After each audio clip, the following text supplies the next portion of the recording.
Huh. It says, They said right it was here on live mine, it up says there. live.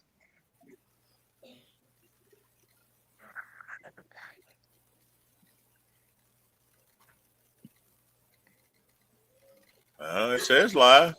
Yeah. It just Well, it's flashed up live in front of me there.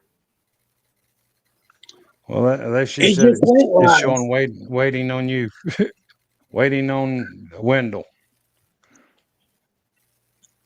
And the screen here says live 30 seconds. It just started. Oh. Huh.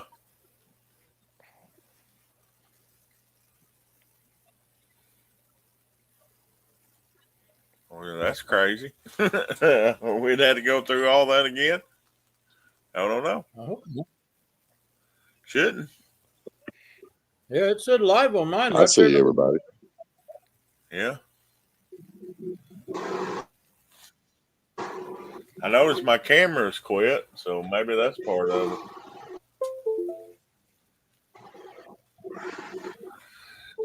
It says live, all I know. I guess we'll continue That says rolling. everybody can see and hear you is what it says on mine. Well, if it's live, there should be a chat rolling if there's anybody in watching it. It says 1, 2 now. Huh. I don't know. We'll continue with your story. Maybe we got that first part. Maybe we didn't. Well, yeah. Then we went on down through there. Like I said, there was slides coming off the hill, and I started looking in them for tracks. And I didn't see no deer sign or tracks in it, and I didn't see no sign. It's slick war. There was no grass or nothing on it. All the leaves had been pushed off of it. This was in April, so all the leaves are still on the ground. So walk on down a little bit further, then here's another slide. We stand there looking at it and stuff, and I kept looking, and I said, I seen something that looked like a track, and I took my cane, and there was a little forked twig there. Well, the lives come up, chat come up on the front of my thing here, and I looked at that, and I moved that twig over, and I'm like, is them toes in that footprint? And she were, and I said, right in front of my cane right there. We can't see you now, Wendell. Yeah, my camera's off for some reason. I don't know. But to get it back on, I'd have to shut everything off and bring it back up again. So we'll just go without seeing me. You can hear me, can't you? Yeah. Okay. So she looked at it. She said, yeah, there's toes in that. And it was about 9 inches long, probably about 3 inches wide. And this is on the incline, about 40-degree incline, where they cut through for the road. It's a bank there. And it's like 6 foot from the bottom of it to the top of it. And this was right just about almost dead middle of it. I'm like, well, that thing had to step up from there to there and then on up to the top. And I was standing there looking at the track and stuff. She took a couple pictures up, and then she said, well, I'm going to walk them down through there. I said, well, all right, I'm going to look at this. I'm going to watch the hill here for a little bit, and then I'll walk down through there towards you. Well, she'd only been gone maybe half a minute to a minute, and she's going, hey, babe, hey, babe. And I'm like, I turned around, and she goes, I go, what? She goes, I see one. I see one. I said, where's your phone? She said, in my back pocket. I said, well, get it out and take a picture. Time I get to you. Yeah. So I start toward her. She's about 50, 60 feet down from me. And I start toward her, and I'm watching the hill as I'm walking down to her real slow. I didn't want to spook it. I want to make sure she got a picture of it. I get down there. She said, it's a little bitty one. I'm like, a little bitty one? She says, yeah, right up there by that big white tree. I said, that beech up there? Yeah. She said, look right at the bottom of it. Here's that little black one. Had his one arm up on the tree. And she said it was looking at me till I got my phone out. And then it turned its head. Now it's looking up the hill. And about that time, we heard a tongue pop, and like you pop your mouth, your tongue. Mhm. Well, that little thing went around the tree just a getting around the back of that tree. It went. And I'm like, standing there watching, waiting for it to go on up the hill. And it never did go up the hill. And I'm like, did it go up the back of the tree or is it still just sitting there? Well, it stood there for a few minutes. And this little thing's only about 3.5 foot tall. It's a little dude. Wow. And she said, well, I'm going to walk down this way and see if I can see around the back of the tree. She walks on down a little further. And she kept walking. And I'm like, well, evidently she can't see the back of the tree. I was still standing there watching to see if it went on, if it moved or see if I could see it anymore. Never did see the little fella no more. And she went on down to the where the lake was and started looking around down there and didn't see nothing. So we was coming back out. I had to cross that log again. And then we come out and then we decided, well, let's go over to this place down there. It's called Bigfoot Ridge. Let's go over to Bigfoot Ridge and look around. So we get in the car and we drive over to Bigfoot Ridge, go up there and look around, sit down on a picnic table up there and sit there for probably an hour, hour and a half, or a little longer watching and listening. She's taking pictures. And then we come out. She stopped at the Bigfoot Ridge sign where the trail was, wanted me to get out and take a picture by it. So we did that. And we come back out onto the main road that goes through the main park. And she said, well, let's go back down there to that cave. You seen one down there, and then we seen the little one. Let's go back down there. Well, they might be ones to come back out. So we went back, started back down to Hozak's cave, and we're on the road going that way. And all at once, I get this thought in my mind, and I'm like, I said, Sally's going to come out and show me your hairy boobs. She turns, gives me a, well, who is Sally and why is she going to show you hairy boobs? And I'm like, that's Bigfoot's name, and it's a female. She's going to come out and show herself to us. She said, shut up, you're crazy. I said, okay. So we're driving. We get down to Hozak's. We park in the same identical place where we parked when we went there the first time that day. We get out of the car, walked over to the guardrail, started around the guardrail, and I said, whoa, wait just a minute. I said, now is my mind playing tricks on me today or what's going on here? I said, wasn't there a log right there? I crossed it going in and coming back out a while ago. She said, yeah, you're right, but I didn't even notice it was gone. And I'm like, where did it go? Well, I got to looking around, about 30 foot over next to the bank over there, just down a little ways, over next to the bank. Here it lays, it broke in 3 pieces. Gosh. And I walk over there where it's at, and I said, this is the same log. Well, how did it get broken into 3 pieces? Well, no axe marks, nothing. It was broke. Gosh.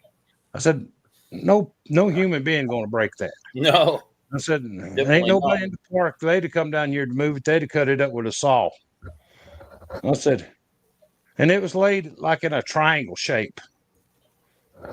And I'm like, well, that's crazy as all get out now. I'm like, what broke that log?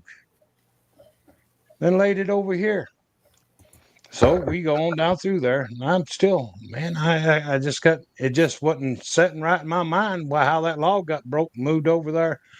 We come down there to where the first print found. We found that first print on that hill. And I'm looking at that hill. Looked right beside the little track that was there before. Here's about a 17-inch one right beside of it. And I'm like, now you took pictures of that print there. I said, wasn't no other print there when you took that picture? She said, no. I said, there's a big print there now. And she took pictures of it. I said, don't tell me that thing come off the hill and broke that log and moved it. I'm like, ain't no way. Hey, this is crazy, man. I thought I was losing my mind that day. And I'm like, this place is absolutely crazy. And we walk on down through there and look, nothing. We come back up to behind the car, and there's just a little bit of, well, we call them ditches. Yuns probably call it a creek, but it's only like 3 foot wide. It goes back to the cave. And between it and the hill, there was a flat strip. And the state park been in there with a payloader and pushed it up. I don't know if it's cleaning up garbage or what, but it's all fresh dirt. So I said, let's walk over here. There might be some tracks. So we go over there and start looking around. I'm on one side of the one payloader wheel track, and she's on the other side next to the hill. Walking up through, I see deer tracks, coon tracks, and bird tracks, and all other kinds of tracks, but there ain't no Bigfoot tracks. So I'm over here still looking. She's over there by the hill, and she looks up. She goes, babe. I go, what? She goes, there's a big one standing right up there, right up on the hill, right there, looking dead at me. I'm like, I said, where's your phone? In my back pocket. I said, get it out, get to taking pictures. And so I ease over by her. She goes, it's a female too. So I ease on over by her. And I'm standing there, I'm looking, and I can't see nothing. This is because of the brush and stuff right in front of me. She said, step right here in front of me. So I stepped right in front of her. He said, no, look straight up the hill. I looked up there, she's standing plain as Jane out right out in the open, not standing against no tree or nothing, not trying to hide at all. And I'm like, she goes, God, she got some big boobs too. I said, I told you she was going to come out and show me her hairy boobs. She said, oh, and she said, I wonder if I can get closer to get a better picture, because it was at least 70 yards. And with a phone, that you ain't gonna get much of a good picture at 70 yards. And so I said, you might get one or two steps before she takes off. Well, I just turned to move out of her way so she could step up closer. Time I turned my head and looked back, she was already gone. And she's so excited because she's seeing it and she got a picture of it, and she's just overwhelmed. She's tearing up and everything. Well, I seen my first big one. I seen a little one this morning, but I've seen my first big one. And I'm like, well, that's the second big one I've seen. And I'm like, people ain't gonna believe this. Ain't nobody gonna believe this at all. I said, even with the picture, they ain't gonna believe it. I said, seen 3 Bigfoot in one day in the same area, just a few hours apart. Ain't nobody gonna believe it at all. So we went to the camp out. Well, we went from there. No, we went to the camp out and went back to the camp out and sat around and listened to their stories and stuff. The people was telling their encounters and stuff around the campfire. And then they decided, since we was new, we had to introduce ourselves and all that. And a couple of them, she took her phone and showed a couple of them the pictures, and they was interested in it and stuff. And because picture of the big one, it was pretty clear. Now, I mean, there wasn't no mistaking what was standing there. I mean, you couldn't make out full details, but it was pretty clear picture. I mean, you could see the shape, the color, and all the arms, legs, all that. It wasn't none of this. You had to draw a circle around it to see it. And so the next, we went out and done some investigation that night and stuff, but didn't have much going on that night. I don't know if it was just because of the weather or what, but then later on after that camp out was over with and stuff, we went down. It was April. I know we went down in May too that year. And yeah, we went down in May that year, and we went back over to the same area. And we got to see the female. She was sitting there in the bushes, peeping through the bushes, which we have a picture of. You can see her whole face, and she had a little one over. It would have been on her left side. The way she was facing me, it would have been, yeah, the left side. She had a little one sitting there looking over top of the bushes at us at the same time. But I think that was the only time we seen the little one until way up. I think it was almost. I think we went down in August, and by that time, this the little. I got a picture of the little one down there. It was sitting there squatted down with his hands in front of it and stuff. And it looked like it'd grown probably 50, 60 pounds by then. And it got a little bit of size to it by that time.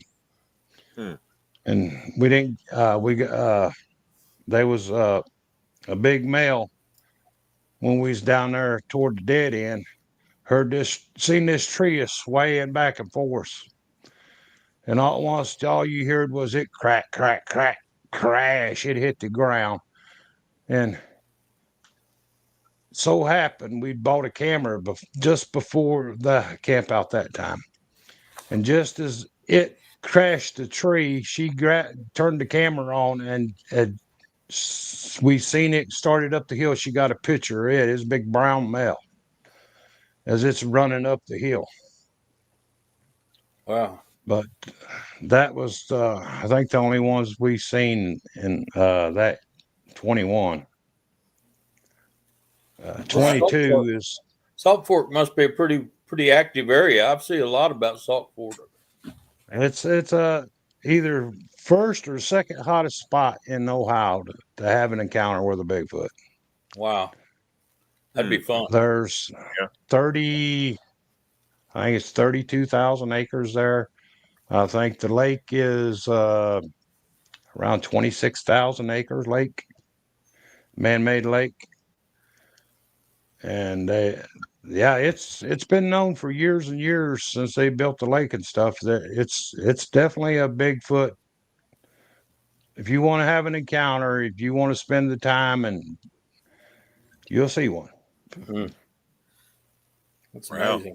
Well, speaking of seeing, me and Dale and Renee, your wife, went down here on the Cattern, and this is about the clearest. You're talking about small Bigfoot too. This is a small track that I've seen. A year ago, we went down there and there was 3 that was like an 18-inch track, and then there's like a 15-inch track and a 7-inch track. Well, that's pretty much what we saw this time. So it's either a female and 2 younger ones, or it's a male with a smaller female and with a young one. But here's what's addition we saw Dale got. Let me get it up here.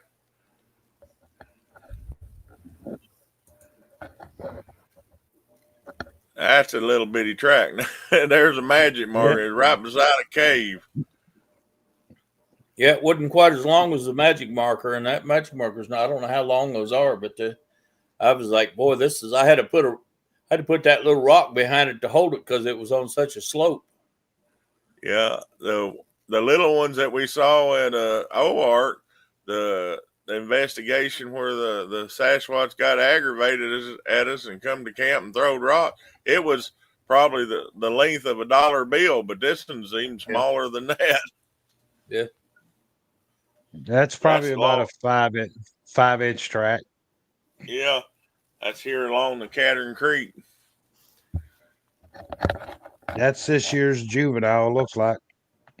Yeah, so those got to be probably at least 2 small ones up there right now that we know of. Yeah, that one's probably he's probably 7 or 8 inches now, pretty easy. But that one right there, that's a little dinky booger. Yeah, that's this year's one. They usually that female down there at Salt Fork, since we've been going down there since 21, I think she's had 2 different two different young ones since 21. Wow. That was the looking from the overhang where we went here along the Cattern. That was Friday we went there.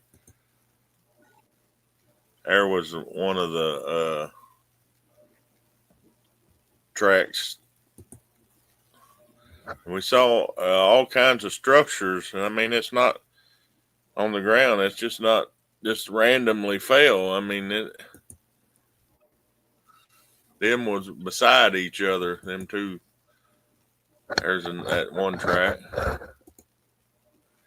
And a picture of the scat that we found there, not too far from the little one's track, or Dale found. Yes. Yeah, I wish now that I'd gone on through that opening through the rock and see where it went. But after seeing that, I think, well, mom might be over on the other side, and I'm not going up there because I was up there by myself. Yeah. Some of these Bigfoot hunters now, they're gonna have to grow some backbone. Can't be scared. Ain't be scared of Bigfoot hunt. These up here aren't very nice, I don't think, compared to a lot of them. I was telling you about. We knew we was pretty close because the tracks was going away from us, and then it kind of made a shutter step and turned around and went up the hill, and all of a sudden birds took off flying everywhere, and it wasn't us that scared them up. That's what the picture is here. Dale and Renee looking up like, what the heck scared them birds? We found out pretty quick after looking at all them tracks. Yep. Yeah, while Jens was standing there, Jens was being watched. Definitely, yeah.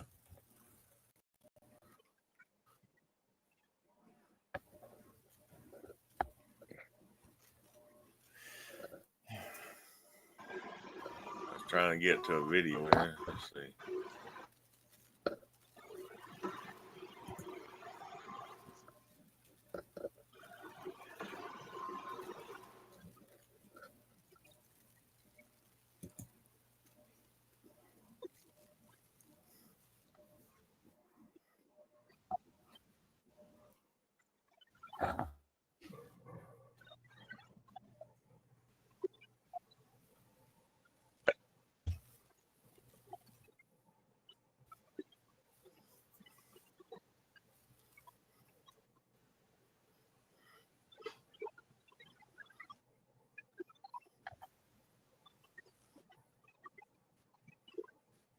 It's standing just left of that tree. It's in the water right there, just up on the bank right there.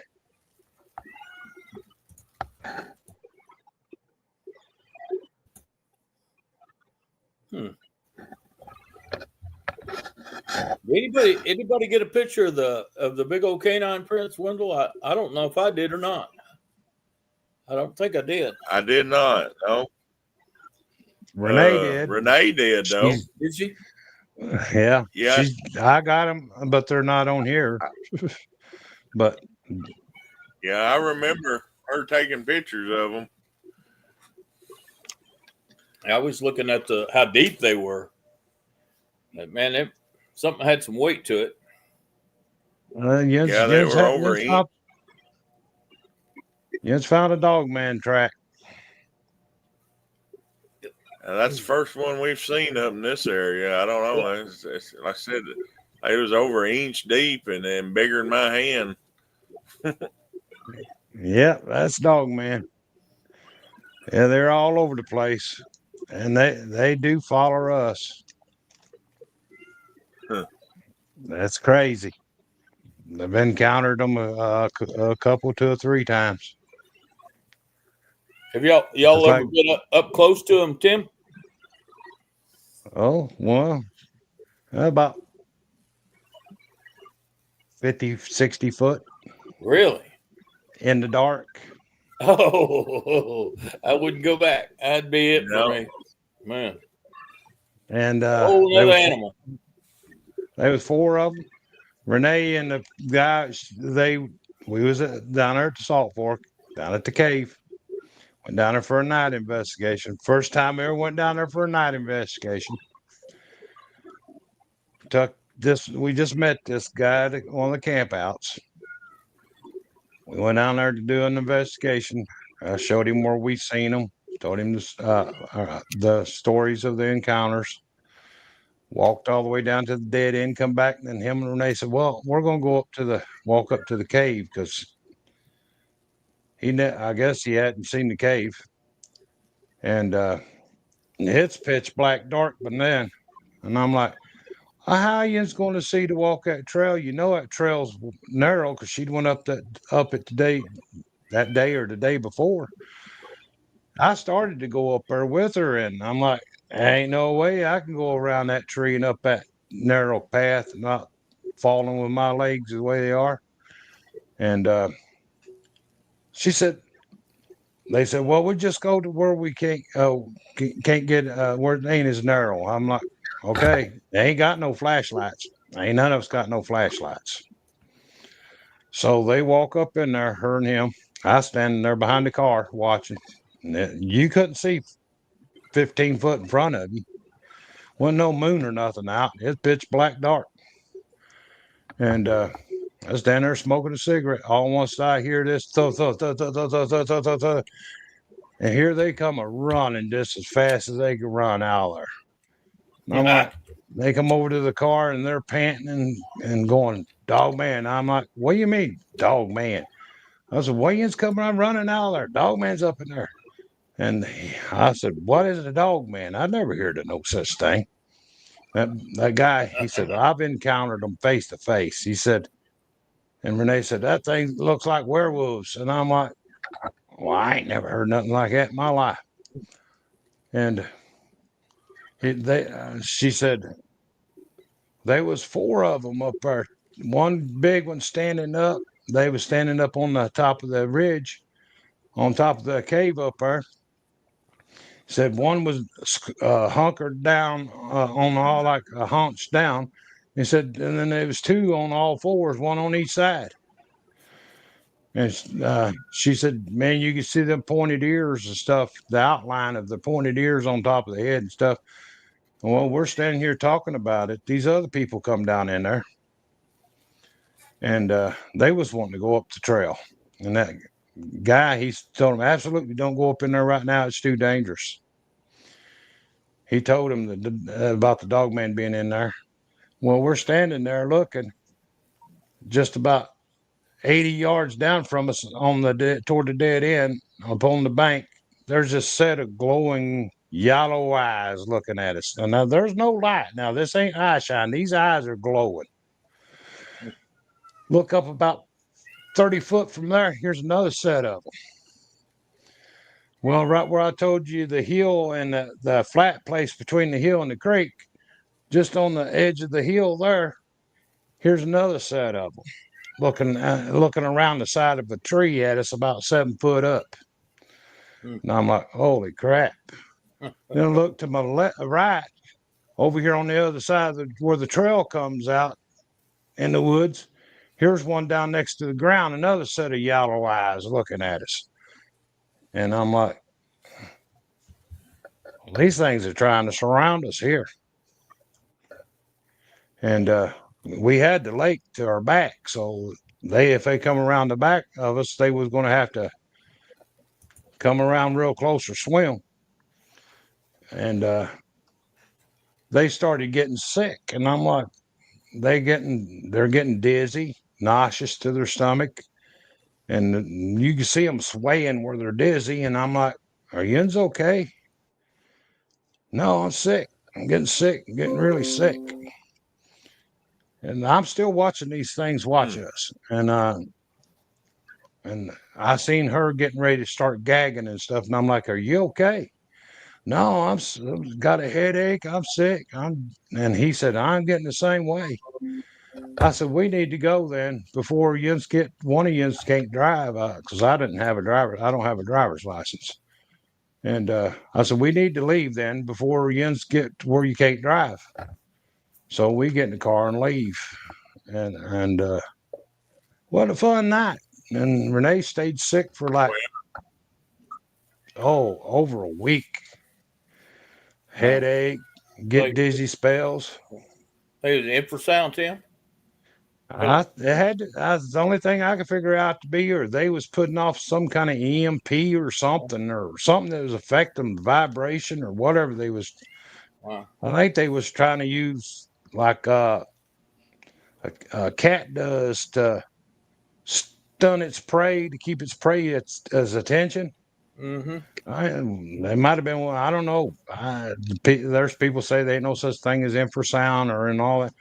Well, it's happened to her 2 or 3 times, and I've known other people it's happened to, and Yeah, we've it been happened. hit. We've been hit by it several We've times. had Couple different members. two team members hit by it for sure, and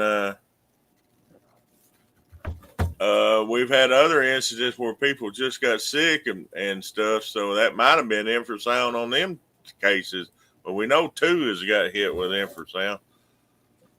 Well, it was both I of them myself that night. personally know those are Yeah, Neil right here was one of them. Mm-hmm. You want to say anything about it, Neil? good. Yeah, it sucked. Yeah, I got hit. It does. I'll tell you right now, it's hard to get over.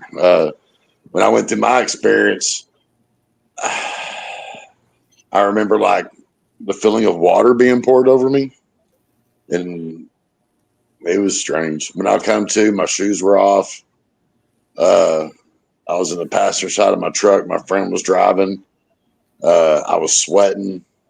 I was trying to get my clothes off because I guess my body was overheating, and he didn't know what to do. And he had the window down. It was freezing cold outside. And actually, what woke me up was when he started getting on the interstate. My truck had Flowmasters on it, and it started dropping the gears, and I could start hearing my exhaust kicking in. And he was trying to decide if he was going to take me to the hospital or not. But what got me to come out of it was the sound of my pops echoing, and it kind of got me to come to. So, but it did suck. It was hard to shake. I didn't shake that overnight at all. Yeah, the other guy, Marcus, that got hit with it, it was over a week before he got to where he felt right again. So, and it's definitely something. I don't know if they want to call it infrasound or whatever, but it does happen. Yeah. Well, we had that one camp where there was like 2 or 3 people in camp came down sick. Yeah. And I'd been hiking all over that day, and I felt just fine until I got back to camp, and I just almost passed out in my truck for about 5 hours. I was dead tired, and I didn't know what. I think I'm never like this. What's going on, and I just slept it off. I mean, it was nasty. Well, what's Yeah, been there's going some on crazy stuff goes out. out your way, Barry? Can you hear us? Uh-oh. Every time I go to Barry, he freezes Some up. snow, that's about it. Oh, do what? We found them tracks in the snow. That's about it. Yeah, that's what I was going to hint at. If The you ones I posted. Yeah, I saw that. Yeah. Along the fence line, that's definitely a Sasquatch. That's awful close to your house. Yep. Some of them look like they were 3-toed too. Yeah. Uh-oh. They was back there by my back door, my bedroom. Yeah, they come right up on the deck, right around Mom's back door, around Mom's bedroom. Oh no. Yeah.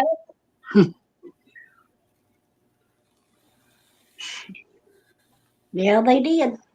Huh.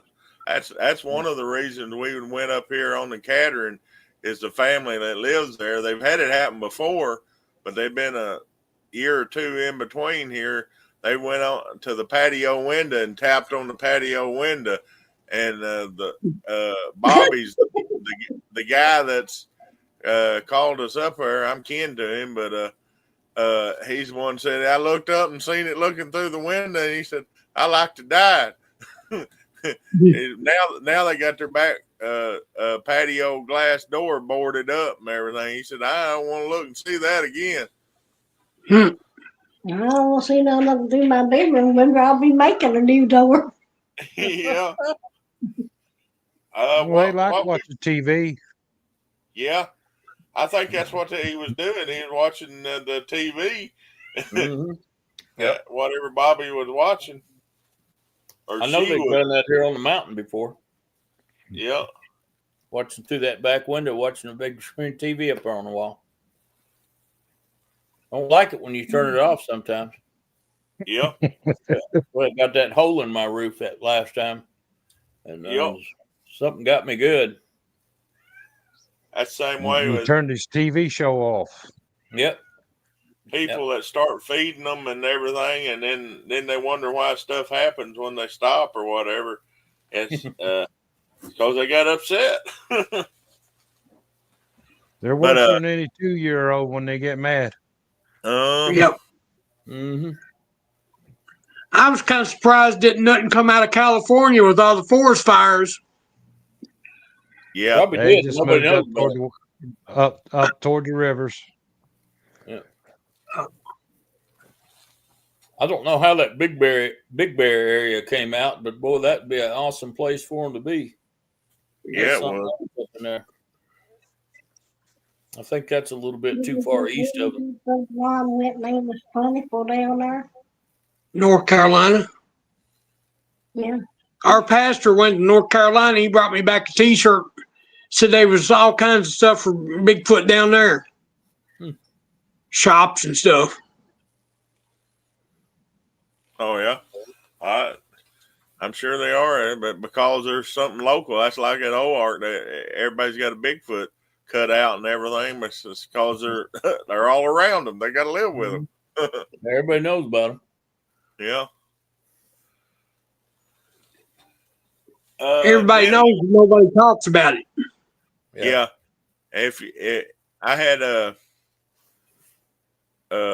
the fire extinguisher people would come to our work, and he was talking about it, and the guy that works with me said, "Yeah, he ain't gonna be here Friday," and I had to work at the Arkansas Buck Classic, and plus I was going out with Dale and Renee, and he said he's our Bigfoot guy, and he goes, "Really? There ain't no such thing." He said, "I've been everywhere." I said, "Well, won't you come with us?"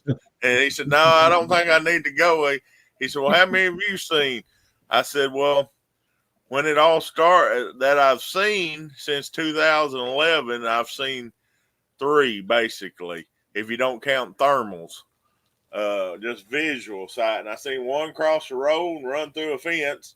That's what got me into all this. Then we seen the one at Oart, the back of it and the head as it jumped out of the tree. And then one with me and Clint standing there as Thomas and Robert Brom and Ghost was out there by it, and it was on the other side of the tree of him. Clint said, "Look at that." I said, "Yeah." Of course, that was through night vision, but you could see the whole thing. So I count that as a visual sighting. So I've had 3 different visual sightings since 2011. What about that one when everyone got in the truck and went to the house and everybody was worried about Well, it? he didn't actually see that one. She's talking about the night she was down there by the creek by yourself. Oh yeah, I didn't actually see that one. I mean, That was a good video, though. I like that. Yeah. We thought we was going to go have to rescue Wendell that night because it was getting kind of tense.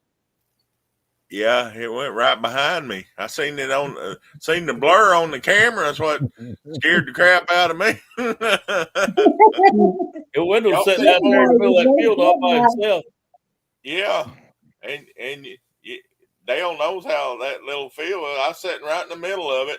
I was looking back up towards the house, so I was sitting to where my back was down to the woods, and I was looking back to because the moon was there and it was messing with my camera.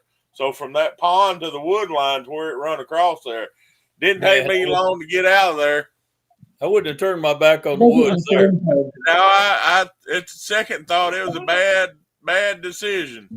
I never thought anything like that would happen. I tell you.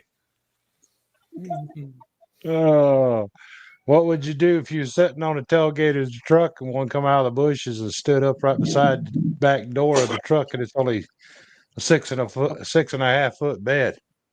Man, No, that's too close. those pictures of those prints on your truck were tough. Now, I thought that's awesome. I was sitting on the tailgate when it come up there and touched the door. Me and another searcher, and this was just in August of 24. Yeah. And we Well, was sitting there, and they was down in the woods, Renee and like I think it was 14 or 15 other people. And the leader of the group down in there, he done a howl, and I heard this one over in the bushes after he did the howl. It was right off to my left, off the truck. The truck was only parked about 6 foot from the bushes, Huh. and I looked over my left shoulder, and there it was standing. And I rested got my pistol out of the holster. I carried on a shoulder holster. I dropped around in the chamber. It decided it was too close. When I wrenched the gun, it went back down on all fours and back out into the bushes. And the woman sitting there, the researcher woman sitting on my right, she goes, "You got a gun?" I'm like, "Yeah." You don't go out here without a gun. And even if you don't use it on it's for people, not or wild animals. I'm like, and then there was one that was coming around our right. There's a gravel road between us and a CRP field, and it come across the gravel road up in front of the trucks, come into the CRP field, come down to the right, down beside the road, went down below us, and there's come back across the road and come into the woods and was going towards the people in the woods, and it growled at them when it got to them. But the one that was over here over my left shoulder that touched the truck and stuff, when I wrenched my pistol, it went back into the woods. It got down on all fours and back up through the bushes where it come out. Hmm. Did you Yeah, say that's too something about close. some kind of propane canisters or something that was moved or taken or something in that encounter? Or was that you? Was that you, or was that some? Might have been someone else I was thinking about then. But No, it was a Tahoe cover on the back of that truck where we sitting on. There's a F-150 Ford 4-wheel drive with a 6.5 bed. We was sitting on the tailgate because I don't go down in trails because my legs don't work. I usually stay out around the parking lot, and this parking area is on top of the hill, and it's a grass parking area. It's for hunting, and because it's a wildlife area there on the top of that hill. And the researcher was sitting from beside of me. She was from Pennsylvania, and she'd never been down south and ended up gotten into a big old patch of chiggers. And her legs was just eat up with them, and she couldn't stand to be up walking around on them, making them itch more. So she was sitting there beside of me. Yeah. You talking about handprints on one that oh I was yeah, pretty close to a handprint. Let me show you and see what you think it is.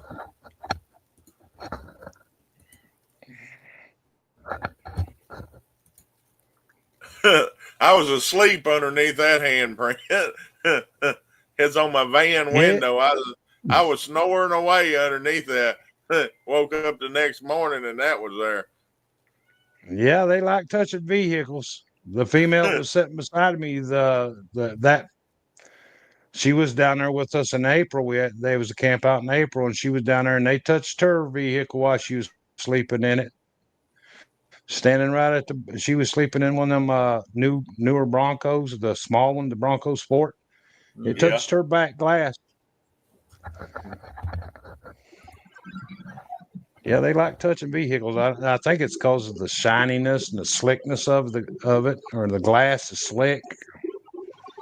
Well, I don't know about it, what it was. I imagine it was because I was sleeping or snoring in there, and it according to the other guy that's sleeping on the other side, He said I was allowed anything would come over there. But that's the same night it tried to drag Dale off in his tent. Yeah. So, I ain't sleeping. Punched me in the You don't head right through the side of the tent. Like that you knocked don't me out.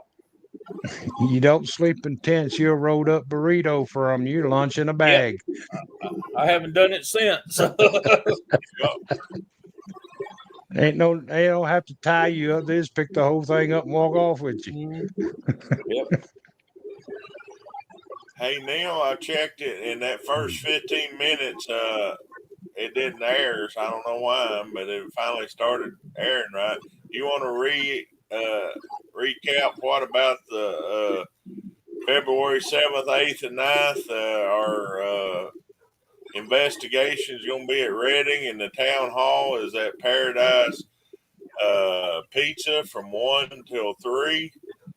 And let you say what all you said before.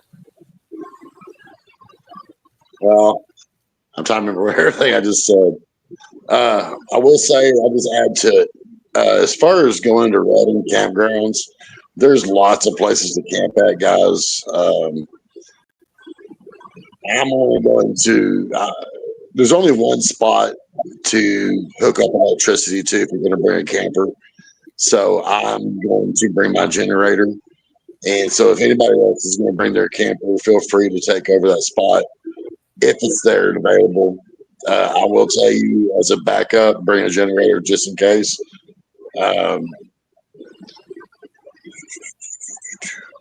Base camp is going for area one is going to be between a cemetery on top of a hill and a waterfall. We are going to be able to camp there. There actually is enough room to pull several vehicles up in there into a loop if we need to. Very easy to get out if we need to. I'm trying to That's think where we're now. going Friday night. We're going to have Yep. a kind of a fire pit there and do our night investigation, get there and see what happens until probably 10 or 11 o'clock, and then come back to our normal campsite at Reading. And then Saturday, like I said, the town hall meeting starts at 1 o'clock. We'll have to go up there and do some setup and everything and help Jonathan put up his stuff. So we'll probably get there 10:30 or 11 and start setting up and doing everything, checking everything. I got my sound equipment that I'm gonna put up and go from there. Oh, the campsite it's still $15, ain't it, per night? Yes, that was correct. Yes, and also too at the campgrounds there is full running bathrooms, full running showers. Only there, like I said, though, there's only about one campsite with power. So, but there is actual bathrooms there. There is actual showers. So you're not roughing it that hard. You actually got access to a bathroom. So That's a good deal. You sell any of them shirts from last time? He probably don't even remember the shirt. Remember your shirt you had made out of a towel? yes, that's what I didn't realize he was talking to me. No, they're still up for sale though. 1995, wasn't it? 1995. Everything's 1995.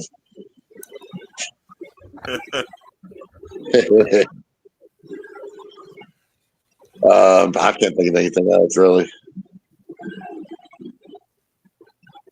Yeah, that's all. We're gonna start the event off.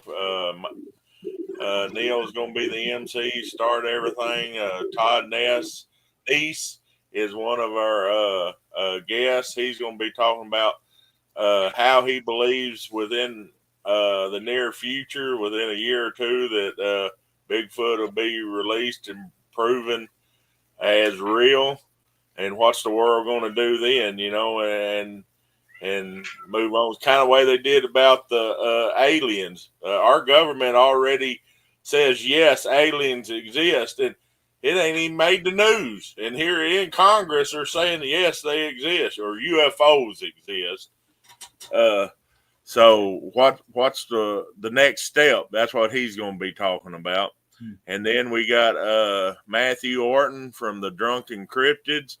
They do their podcast, and they actually have investigations around the Ball Knob area, and they're a growing team and would like to have any encounters that you want to talk about. They want to hear about it. And same with us, the Seekers podcast. We're willing to have guests on here and just hear about your encounter. Then I'm going to speak, and what I'm going to be speaking about is the structures and what to look for and how to examine an area. And then Dale's going to be speaking about tracking Bigfoot, what you do, what you look for, how to tell certain things about the directions Bigfoot's going, and like that. And then we got Jonathan T. Is got a hair sample that Dale actually found at Ball Knob from a three-toed. It was right with the three-toed track, so we say it's was from the three-toed Squatch, but it is amazing. He's got a 18-foot picture that we got to put up. It's actual sections of this one hair, and depending on which way this hair is turned or bent, it is actual a reflective surface on it. Like if you've seen the mirrored hunting blinds where you can stand in front of it and it's everything, you look at it, but it's everything behind you is actually what you're seeing. That's his way this hair is. And he's had it analyzed and samples. And I mean, it comes down to there's nothing else that to compare it to as far as DNA sampling that's been listed on Earth. So it's either never been found here on Earth or it's from off Earth. Who knows? But that's going to be a interesting deal he's going to be talking about. And then the last hour of it is either if anybody wants to get up and tell their encounters from around the area there, or if they want to talk to either group about leads, or if they've had problems and they need us to come help them and try to get rid of the Squatch, if they've had any kind of bad encounters, say if they're breaking into stuff, breaking into their chicken houses, anything, we'll do what we can. But that's what the last hour is for. So, and then Saturday night, what we was thinking about was go to the Campbell Cemetery area. So I don't know if Neil has even been up to that area or not, but Yeah, actually, there's an actual campsite right there at Campbell Cemetery. It's a pretty good sized campsite. We could get a lot of people in there.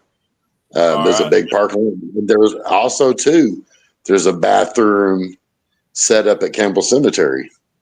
Really? So yes, there is. There in the parking lot. There's a bathroom set up in the middle of nowhere in that big parking lot right there at the cemetery. Huh. I figured that'd work good because after the town hall meeting, if it run long, we ain't gonna have a lot of time to do scouting trip or nothing, and we know that area, and we can get them in there and sit and listen like we did do at Area 1 Friday night, see what happens, and put out. That's something. Put out Dale's new metabolic ear that I've just got. Now that I got some good weather, I'm going to try to get that thing finished up, get it welded. I have to move it outside because it's galvanized, and if I try to weld it inside, it poison me. So we should have some pretty good results up there because every time I've ever put recorders out up there on over at Campbell Cemetery, I've always got results like almost instantly. So they're always hanging around there. Yeah, that's the one area where Clint, we was driving down the road and he had big dirt chunks, two of them, threw out of the woods and hit the truck. On my side of the truck, and it was warm enough. The window was down, and Clint said, "What was that?" I said, "I don't know, but there's two giant dirt balls come flying out of the woods and hit your truck." So we stopped, and that's one of the first times he ever found a track is when we walked out there where them dirt balls come from. That's when he had his 460 on him. He said, "Well, I ain't scared of him." But that's one of the few times he ever found a track. You know how he's it's got to really be a track if for him to say it's a track. Yeah.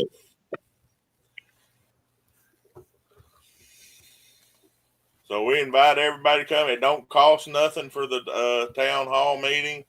Come in. Or we're thinking around 50 people. Maybe it'd be great if the parking lot was so full we couldn't get in. But anyway, we're hoping around that many. That's what the building can hold pretty easy. So it should be a good evening. And if you want to come squatching with us Friday night, we'll be at the Redding Campground. And show up and look for the Arkansas Bigfoot Cartel banner. We're going to have that up again. I found it, Dale. I put it up in the safe place. You know where it was? Where? In the big shop up in the rafter. I rolled it up and slid it in the rafter. Yeah. I knew I put it somewhere safe. Well, I'm fixing to go up on the mountain in the morning, Wendell. Oh yeah. So wish me luck. I will, yeah. Yeah, I'm gonna go pick Renee up in the morning, and I'm gonna go up there and see if we can. I'm gonna take her down on the east end, a little bit easier. More juveniles down there than there is anything, I think. But yeah, I'm gonna try to get up to that big falls up there and see if there's any activity. Last time there was a lot up there, and Colt ended up grabbing me by the wrist and pulling me down the mountain. He didn't want me going up there, so I was like, well, I'm going to take him up there in the morning just for safekeeping. He's a little protection for us. Well, y'all keep me posted because even on that end, it ain't safe. It's not really tame down there either. Like last time I saw those two big 15-inch tracks up there going up the mountain with me. And and at the top of that is where that gifting tree is. Mm-hmm. Yep. Yeah, yep. That was. And what I say gifting tree, it wasn't nothing that we put there. It was something that they all put there. This tree was full of strips of paper, broken toys, plastic, all kinds of stuff was inside this hollow tree, up about 3 foot up inside this hollow tree. Yeah. That's the juveniles doing that. They pick up trinkets and bring it, and they was bringing it there to hide it. Yeah. Well, that same area, Tim, we found a bunch of little small tracks. Yeah. We found a great old big butt print on a ledge right above it with a handprint beside it, like Clint was sitting there watching the little ones play.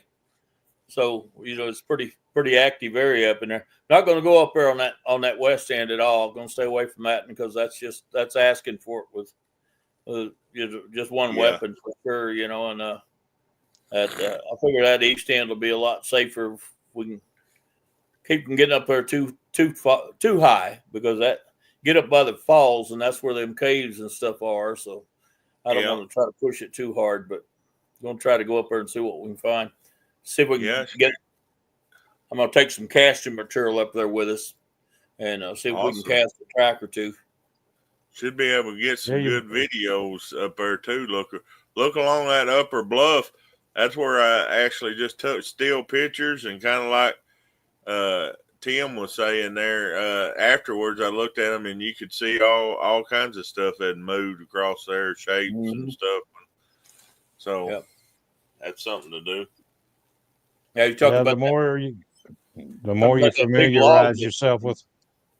Yeah, you talking about that big log that was broke. Last time I was up there, I was right behind them, and I knew I was because their tracks were just fresh in the mud. And all of a sudden, behind me, I heard this big crack, And I'm like, what in the world was that? And then the dog decided he didn't want me going up any further, and he grabbed me by the wrist. I started back down, and just right behind me, there was this log that was about 18-inch diameter that was broke slick in half, and there was big old mud prints. Looked like something had put its hand over it and just leaped over that log to go back down the mountain around me, and it broke that big old log in half right there behind me. I mean, it wasn't 20 yards behind me, and I never saw it, but the dog knew something was up there, and he wanted me to come down. I thought, okay, I'll listen to you. But that's pretty active area. I've seen them tree swayers up there on the top, you know, and that's. I've only been to the top of the east side of the mountain once, and I didn't want to do it again. It's worse climb than the west side is. You got to eat your Cheerios before you can go up that thing. That's for sure. Yeah. Yeah, yeah. Oh, I'm not good on climbing hills anymore. there's the cast that Neil's got. I'm gonna bring the 3-toe toe print that I got when we come February. You gonna bring your cast, Dale? Yeah, I'm gonna load them all up. I'm gonna bring in weapons too. Those are pretty cool. Yeah, they are. I ain't never seen them.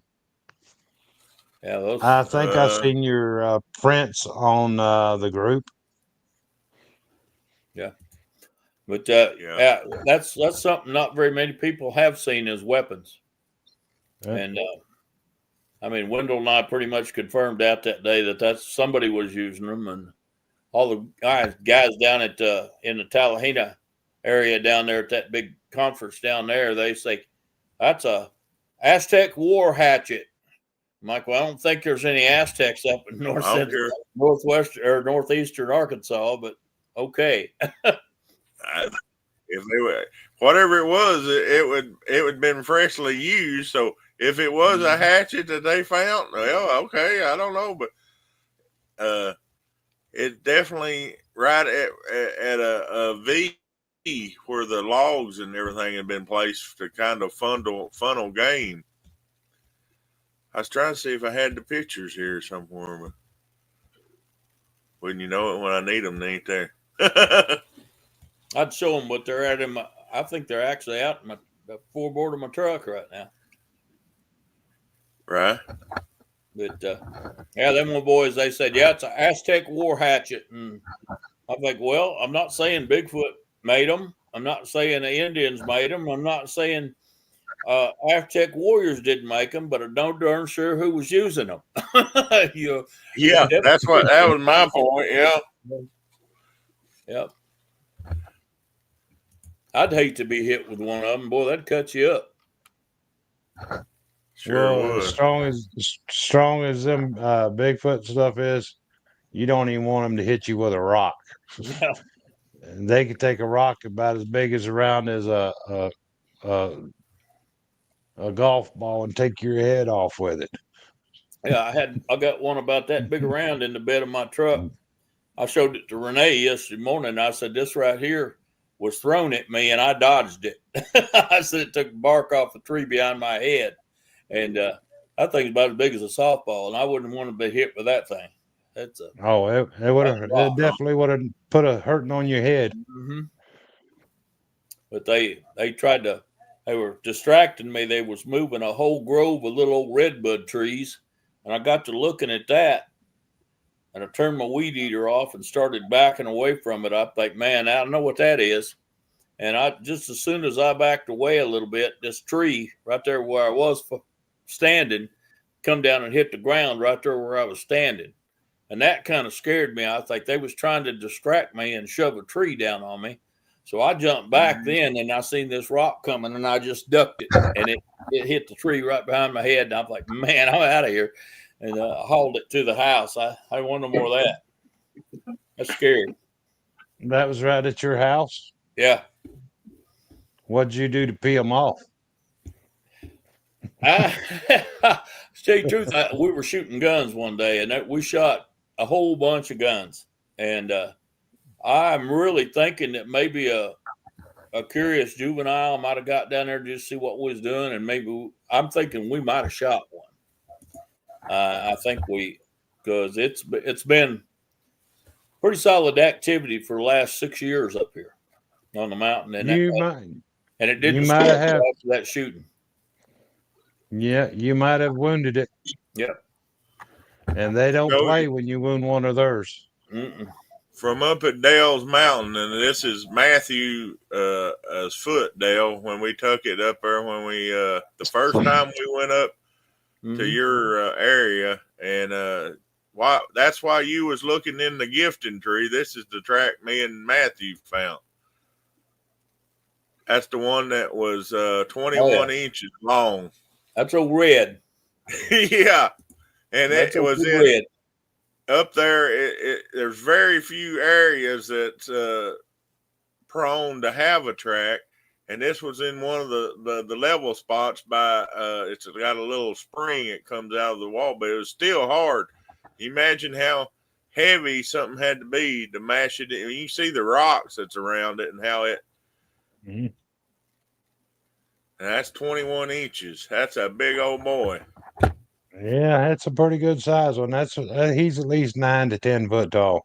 Yeah, I know he's over 10. Yeah, Because first time I saw him, Tim, he was standing beside a big old oak tree right up there on the side of my mountain, just looking at me, swaying back and forth. And I could see the knot on the tree and stuff up there that he was standing beside, that he was swaying back and forth. And after he took off and left, I actually went up there and measured that knot on that tree, and it was 10'3" off the ground. And his head was right there by it. So about 900 to 1,000 pounds. Mm-hmm. Yep. He's got a nasty attitude too. He don't like me. But is he red haired? Yep. That's the reason he's got the attitude. Looks like an Irish setter. I mean, he's just as red haired as he can be. Yep, the red ones they are very aggressive. Yep. That's ones that Native Americans called the red-haired giants, and they had to deal with them stealing their women. They fit with them. Yeah, he's been real act like he was payback the whole time since he started acting up. Right before the snows came the last week, there was something just beating a fool out of the side of my house all night long. And I was kind of tense. I had my shotgun sitting here beside my chair. I had my pistol laying on the arm of the chair, and I had my rifle laying up against the door. Something was coming in. I was going to shoot the sucker. I don't care what it was, you know. Right. Kind of a tense night. I didn't get any sleep that night at all. You got deer slugs in that shotgun? Yep. Yep. 12 gauge pump. Slugs. You better be able to hit him in the head, because shooting him in the body or the chest, you're just gonna make him mad. He's gonna get you before you get him. Yeah. Oh well. We found up here pretty much there's never alone anyway. You know, if you shoot one, kind of like picking a fight with a biker gang, you might pick a fight with one of them. You're gonna fight all of them. Yep. They never travel alone. If you see one, the others are around you. You ain't seeing them. Mm-hmm. But if they really wanted you, you wouldn't have a chance. Yeah. You would be dead before you could even turn. All the time when I'm outside anymore, even in the daytime, I wear my pistol. And I hope your wife can shoot, because I'm sending her with a weapon too tomorrow. Oh, me, she can outshoot most men. Cool. She can hit what she's aiming at. I got a little 9 with hard cast bullets. I'm gonna give her, and I'm gonna pick a shotgun. Yeah. If you carrying a weapon, you better carry hard cast bullets or full metal jackets. Your hollow points ain't going to penetrate. Mm-hmm. Now these things, I had them made special. They got hot load primers and hot load powder in them, and they pack a punch for a 9mm. Oh yeah, but if you ain't using hard cast or full metal jacket, you're not going to penetrate deep enough to hurt them. Yeah, these things is hard cast. The hollow points is just going to explode on impact, because there's so much muscle density, and then their bones are so thick. Don't even put a hollow point in your gun if you're going to ever have to defend yourself against them. Mhm. It won't do you no good. You're just a dead man. You must turn around and kiss your butt goodbye once you shoot at it. That's why I'm going down on the east end instead of the west end. I don't want to deal with a big one. Here's what's on the west end, one of the caves.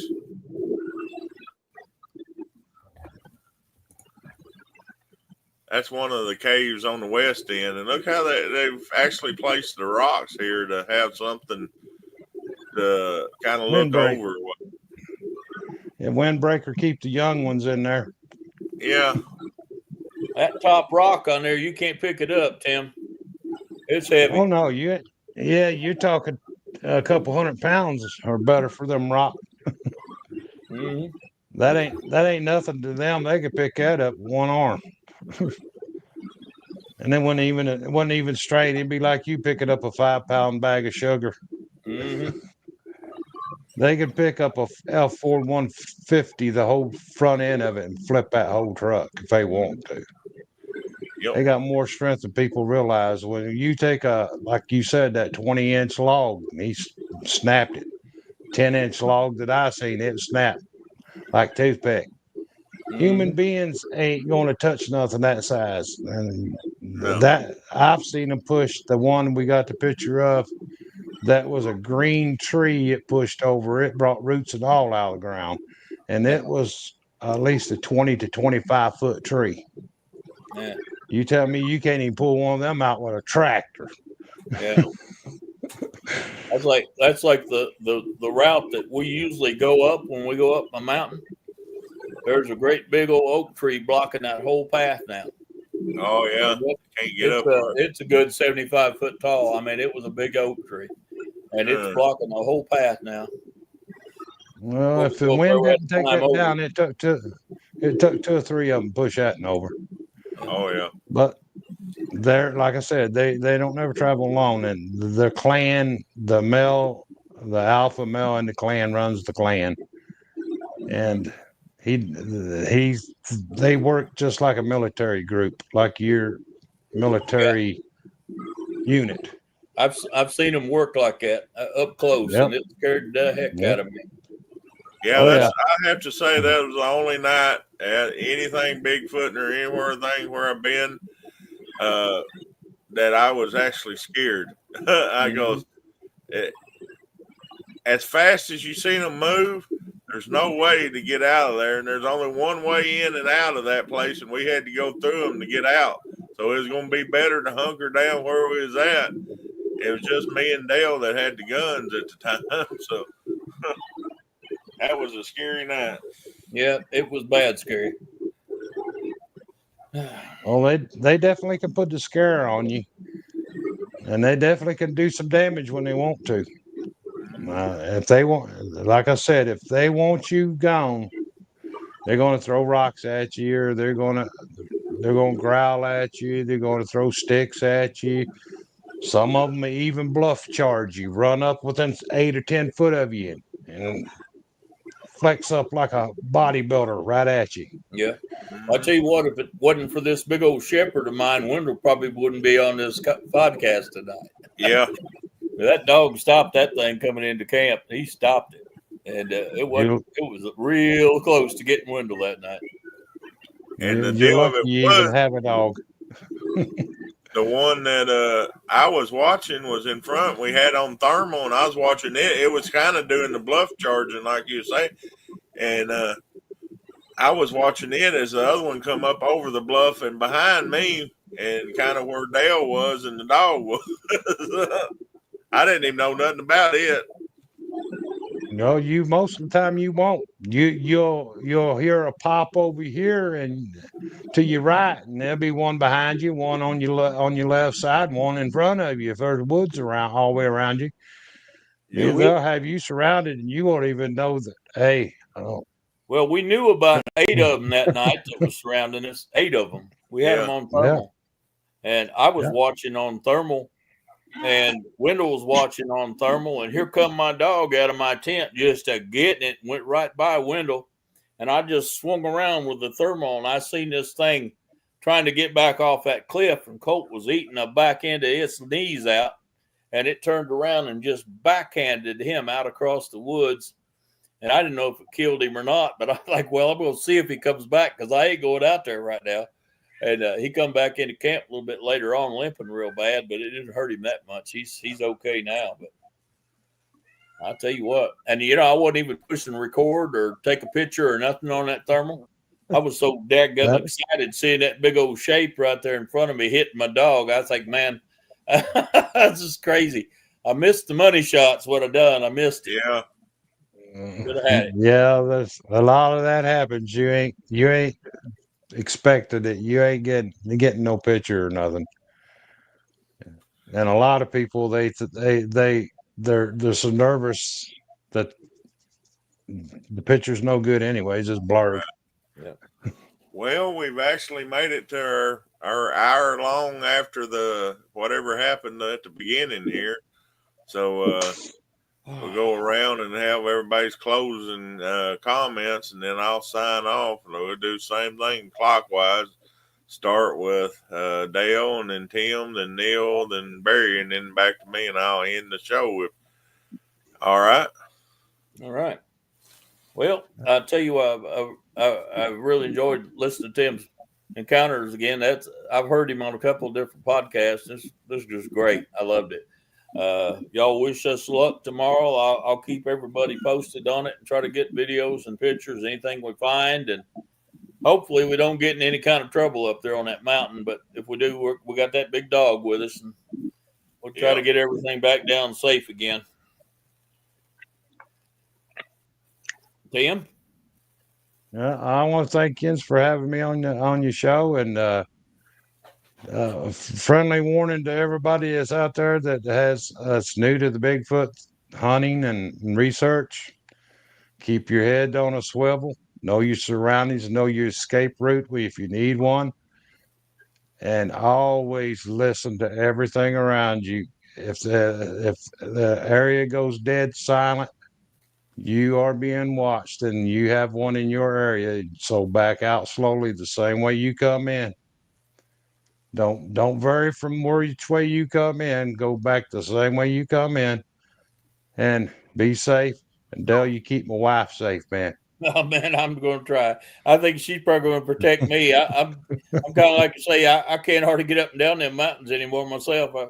I don't walk too good. She don't scare like a little too easy. mountain goat out there, I think.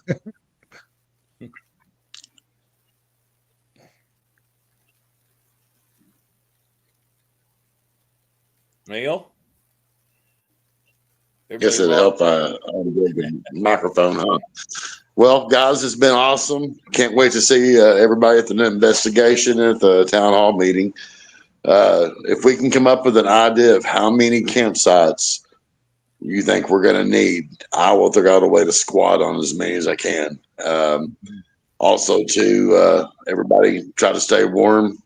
Don't know what's going to be happening. Look like it rained a little bit here. Hopefully, don't get cold again. So, everybody be safe out there. All right, Barry. Yep. God bless everybody. Have a good one. Nice to meet you, Mr. Gayhart. When y'all do that, Meet you. that town hall meeting, you got to try to videotape it. Yeah. Or stream it or something. Yeah, I got a new video camera and everything for. I'll kind of give myself a plug here, and me and my buddy, we're got a film production company. We're actually going to be filming our first movie, and it's called Toxic: The Beginnings, and it's actually the whole story of how the haunted house got started here, and I'll have that equipment there, and we'll be able to film it, and then I'll put the whole video on the Seekers podcast where you can just watch the video and watch the whole town hall meeting. Put it on YouTube too.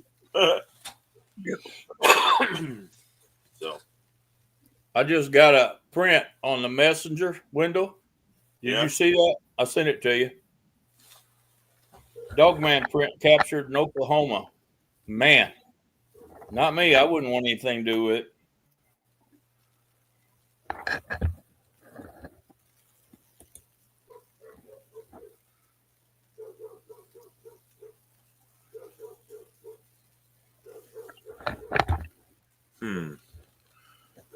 I see it, but it ain't letting me post it for some reason. I'm gonna send that That's to weird. you, Kim. Ready? All right. I can't show it here, but I'll look Okay. at it. I'll send it to you when on I get- this. All right. I'll look at it when I get off from here. Tell you what I think about it. All righty.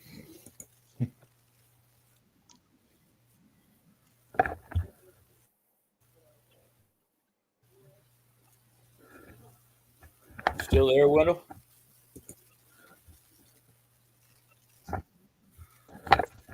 Yeah, I was still here. I was trying to get it, but it ain't gonna let me show it. Yeah, that's amazing. Yeah. That's basically what we saw in the dirt. Yeah. I'd go back to the truck right then. Yeah. Thank you. But Sorry about that. yeah, I was trying to get that Dogman print on there, but for some reason it ain't letting me load from Messenger to the screen, so I ain't figured that part out yet. Oh, there he is. Yeah, yeah, I can see that there. Yeah, That's and bigger that than was that in old Oklahoma. Yep. Huh? That almost looked three-toed. This is right up north. He likes that Dogman Yeah. stuff. Yeah, he does. He had some pretty serious encounters up north years back. That's for another day, though. Yeah. Got a question from Hillary. Yeah, Where about y'all heading out tomorrow? It's we're at going to be, we're going to go be ahead, Dale. east of Heber Springs, Arkansas, on the mountains up there. And place we've had how many? We've had like 3 or 4 investigations up there already, Wendell, something like that. 3 that was filmed, and we actually had 4, but one of them wasn't. We just went up there scouting. But yeah, 3 video full investigations,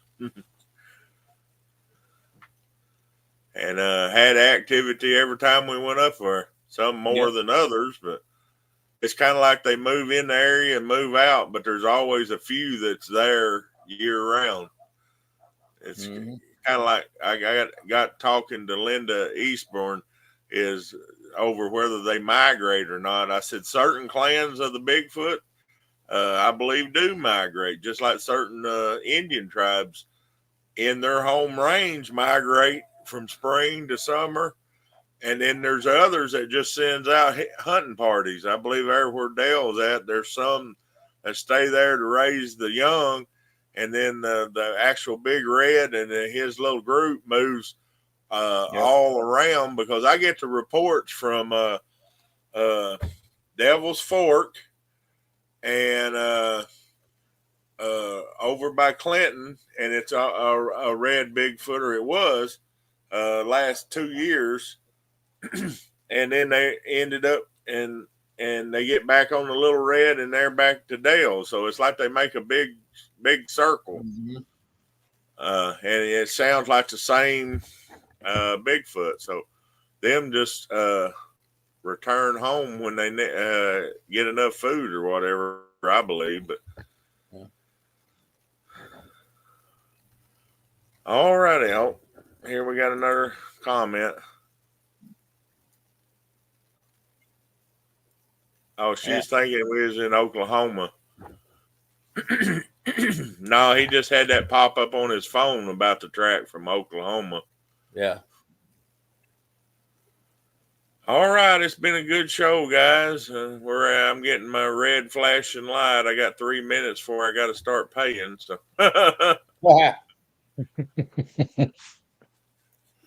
been a good show, and I thank all y'all for being on here. And then, like I said, everybody come out to our town hall meeting February 8th at Paradise Pizza near OART. It's from 1 to 3 o'clock. And we'll see y'all next month. And be looking on the Seekers podcast and the Seekers YouTube channel. And we'll actually have the whole town hall meeting videoed and put on there for you to see. Yeah, God bless everybody. Everybody We'll go around and tell everybody bye. Start with you, Dale. Y'all have a good evening. Good to see you, Tim. Thank you. Neil, Barry, y'all stay safe. God bless all of you. Tim. Same to you Well, guys. good evening, everybody. And this is Tim Gayhart from the Ohio Bigfoot Researchers. If you want to join the group, it's on Facebook. If you want to see more videos of podcasts of what our encounters, it's Ohio Bigfoot on YouTube. Ohio Bigfoot Researchers on YouTube. Yins all have a blessed day, and thank yins for having me on your show, and it was an honor. Neil. Like always, been awesome. Stay warm, be safe. See you guys at the Paradise Pizza. Where you at? Can you hear me? Yep. Thank you. All right. Barry. It's for being fun, and thanks for having me. Good night, and God bless.